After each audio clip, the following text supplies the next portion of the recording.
Naitwa Wakili Dickson Matata, mimi ni mwenyekiti wa kanda ya Magharibi inayojumuisha mkoa wa Tabora, Kigoma na Katavi. Leo majira ya jioni nimeona taarifa kwenye vyombo mbalimbali vya habari RPC wa mkoa wa Tabora, Kamanda Abwao, akisema wamemkamata mtu aliyejifanya mkuu wa kituo cha Igunga na kwamba atawajibishwa kwa mujibu wa sheria kwa kujifanya yeye ni polisi wakati sio kweli. Napenda kuanza kwa kusema taarifa hizi ni za uongo. Jana wakati tukiwa kwenye mkutano katika wilaya ya Igunga, akiwa anahutubia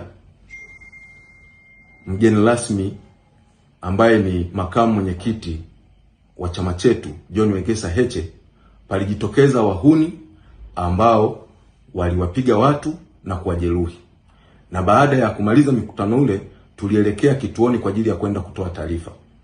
Tulivyomaliza kutoa taarifa na kupata PF3 kwa ajili ya watu kwenda kutibiwa, tulipofika nje, mwananchi ambaye alitokea sehemu ambayo tukujua alikuja na kutuomba msamaha kwa niaba ya mjomba wake ambaye ni mmoja ya waliofanya fujo hizo, na alisema ni mtoto wa dada yake ambaye yeye amemlea na kumsomesha. Hakuna sehemu yoyote mwananchi yule alisema yeye ni polisi au ni mkuu wa kituo cha Igunga.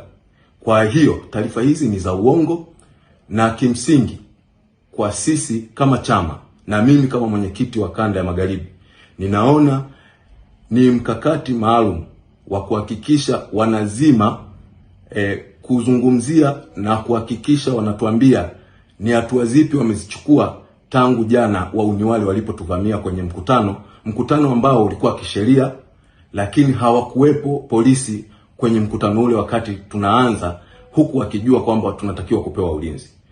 Pili, mpaka sasa hatujajua ni watu wangapi wamekamatwa na hatua zipi zimechukuliwa.